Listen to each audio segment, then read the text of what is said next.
I know that you were at the mic, I think it was 1960, Reagan's still president of the Screen Actors Guild, and if you recall, and addressed some major questions, and it meant a lot that you were up there speaking for members of the union. I heard this mostly actually from William Shallard. I worked with him, and that was about the time that then you joined the board.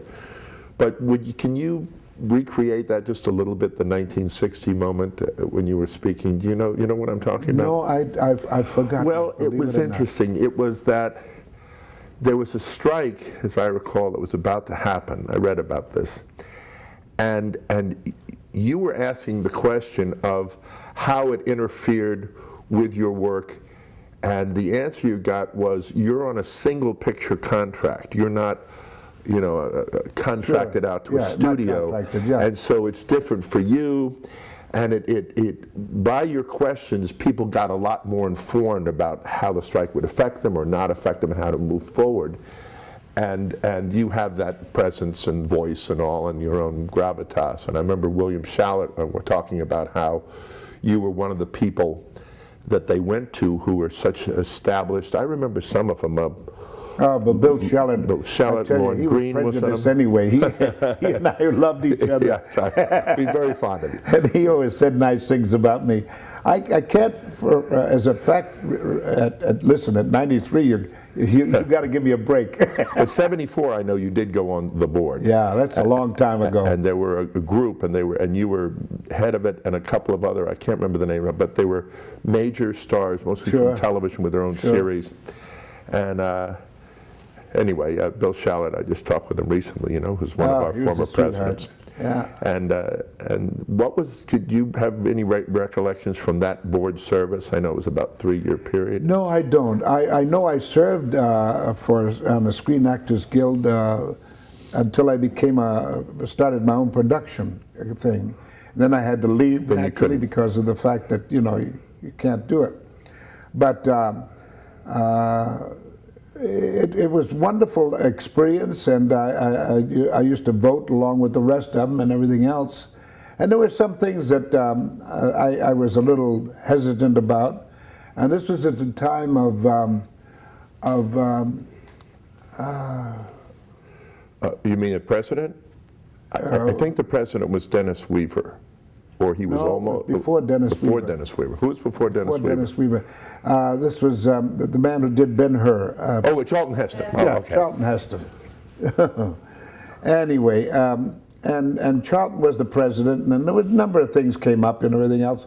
But I was just as happy when I started up my own business and and could get out, because I felt that there were times when Screen Actors Guild was all for the actor, which is good, and there still are. Right.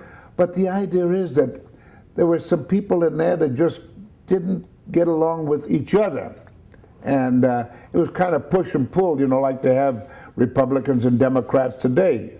And but it all straightened out, and hey, we got you. God bless you. We've smoothed some things out here, just to talking about one thing that's just not completely off point, but I worked with Charlton Heston, and he and I really liked working with him for this reason in particular. He and I didn't agree about anything politically, and we'd rehearse, and he'd love to act, and then we'd have lunch and talk politics and disagree about everything, and then we'd go back and work, and he'd say he couldn't wait for lunch the next day.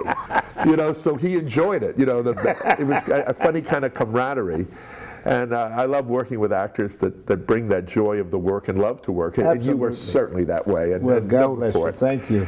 Now let me ask you some of those kind of the standard questions and see wherever it leads. For example, do you have a favorite play? A play that just hit you, whether you were a kid or later or whatever, that comes to mind, that one that just had impact on you? Well, I tell you, the one that took me to Broadway for the first time was Harvey. Oh, wow. That's great. And Brock Pemberton, the producer of Harvey on Broadway, came down to play the part, of Harvey. No, of Elwood P. Dowd. Elwood P. Dowd, yeah.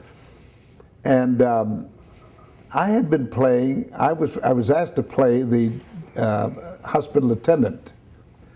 And the next morning he came up to me and he said, I want you to come with me to New York, he said, and play at the 48th Street Playhouse. And I said, you want me to go to Broadway? He said, yes. He said, how much are you making here? I said, $35 a month. He said, well, I'll give you $150. How's that? A week. And I said, well, gee, that's very, very nice of you, but I'm going to have to think about it. So we gave a performance again that next night, and he came up and he said, well, I said, no, I can't do it, sir. What do you mean you can't do it? I'm asking you to go to Broadway. And I said, I'm sorry. What's your reason? I said, I'm not ready yet.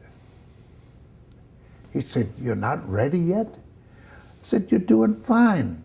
I said, no, I feel I'm not ready yet, sir. So, he said, when I give you a call, will you come again? I said, I'll certainly try. The next year, I did 14 straight shows for Barter Theater. And I got a call to go to Broadway to do Harvey. And I walked in, and there was Joey Brown was starring. And I never met Joey Brown until he was actually on the stage. I had to do the whole thing with a stage manager first, running through lines and this and that. He said, you're okay, go ahead. So, bam, there I was, and on Broadway. And I went through the whole play, and everything was fine, and I made it, and I said to myself, God, love it, I did it, I actually did it. And I'm walking down the street, you know, going for food because we had a matinee that day.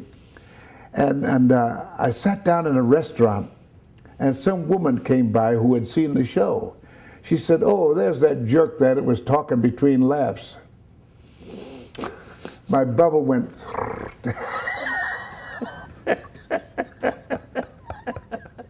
And I said to myself, boy, that's a come down if ever there was one. And the same thing happened to me when I won the Academy Award. I'm laying in bed the next morning, I'm saying to myself, you son of a gun. You won the Academy Award. My God, this is amazing. And the front door rang. And I went to the door, and there stood Western Union. And gave me a thing. I said, thank you very much. And I opened it up, and it said, you stole it from a dead man, give it back. The bubble. Oh, tears. And, you know, it sets you back on your heels a little bit, and it makes you think twice. You're not always as good as you think you are.